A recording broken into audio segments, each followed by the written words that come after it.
A perfect weekend has just been rounded up by Barca's 4-2 victory against Celta Vigo at the Balaídos. What a beautiful weekend this has been. Lionel Messi and Inter Miami, they went to the semi-finals of the Eastern Conference of the MLS playoff. Manchester City defeated Liverpool 3-0 in Pep Guardiola's 1000th game as a manager to cut the gap on Arsenal to 4 points in the Premier League. And after Real Madrid played a goalless draw against Rayo Vallecano, Barça sealed everything. A joyous evening by beating Celta Vigo 4-2 at Balaídos. And this is Barca's third win in the last 10 years at the Balaídos. Like in the last 10 visits that Barca have made to the Balaídos, Barca have only won on 2 occasions before tonight.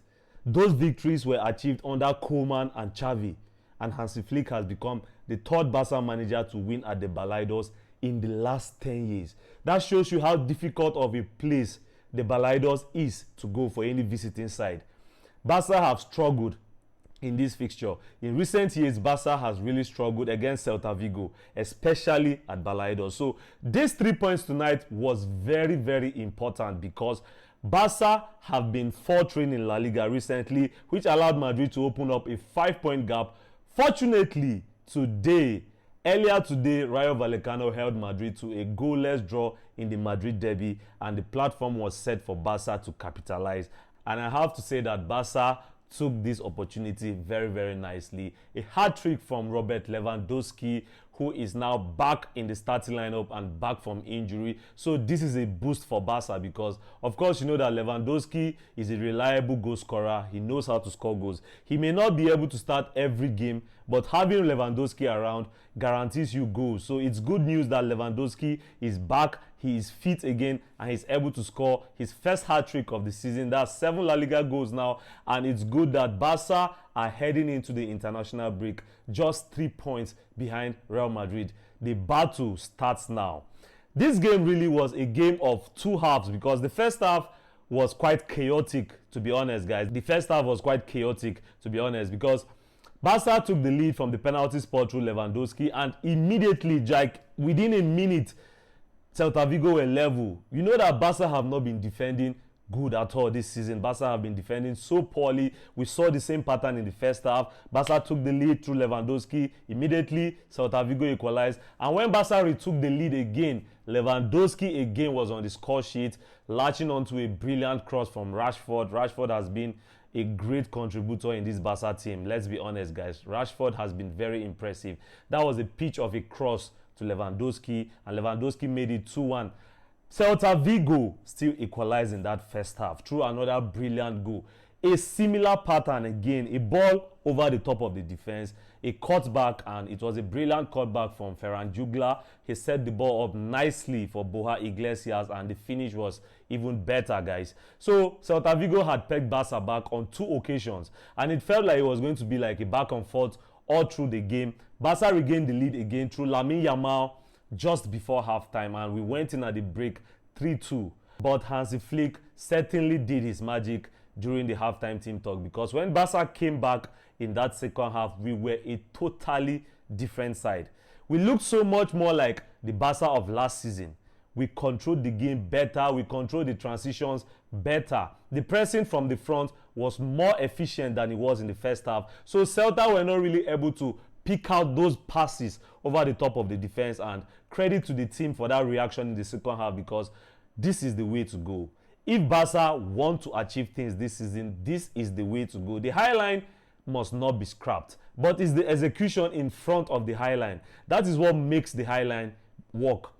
The quality of the pressing and the execution in front of the high line is what either makes or break the effectiveness of the high line. So today, in that second half, Barca looked so much better while pressing from the front. They didn't give Celta too many chances. Like, they didn't give them so much time on the ball to be able to pick out those passes over the top of the defense. And that control in that second half was majorly spearheaded by Frenkie de Jong.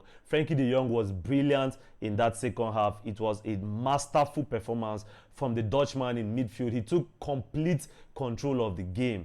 he didn't let Celta touch the ball at all. Like, Celta did not have so many opportunities in that second half. Barca controlled the game. It was an assured, composed performance in the second half, and this is encouraging because heading into an international break, it's important that we capitalized on Madrid's draw today, and that gives us momentum because when we come back from that international break, we need to build on this second half performance that we've put in at the Balaídos, because this performance, if we can replicate this performance on more occasions than none, like, Barca will still have a promising end of the season to look forward to. But the only dent today really was the fact that Frenkie de Jong, after that incredible performance, he was sent off following a second yellow card because of a foul on Iago Aspas. So Frenkie de Jong is going to miss Barca's next La Liga game, which is going to be against Athletic Club. Barca are hoping that we are going to be back at the Spotify Camp Nou by then, but let's see how it goes, because there's been a lot of uncertainty really about this stadium situation. But Barca could be playing that next game against Athletic Club at the Spotify Camp Nou, but we'll find out after the international break. But Frenkie de Jong is certainly not going to be playing that game because of his red card tonight, and Barca's midfield is looking so lightweight at this point. I wonder the midfield where Barca will use play that match, because right now Pedri is out of that game, Gavi is out of that game, Frenkie de Jong is out of that game now. So I don't know, like, our options are really limited in midfield at the moment, guys, and the only advantage is the fact that we are going to be playing at home. So regardless of who plays, I don't know what tactical shuffle Hansi Flick is going to pull off to compensate for the absence of the young ball. Whoever plays, I just hope that the atmosphere at home would help Barca to, you know, get the win over Athletic Club after the international break. But congratulations to the team. Congratulations to Lewandowski. He was named as the MVP of the game after a brilliant hat-trick. And Lewandowski has rolled back the years, reminding all of us that he still got it. He still knows where the back of the net is. Regardless of how old he is, Lewandowski still knows how to put the ball in the back of the net, and it was a brilliant performance today, capped off by the Man of the Match award. Rashford, another decisive contribution from Rashford this season. He has just been brilliant, guys. He has been brilliant. He laid on 2 assists for Lewandowski tonight.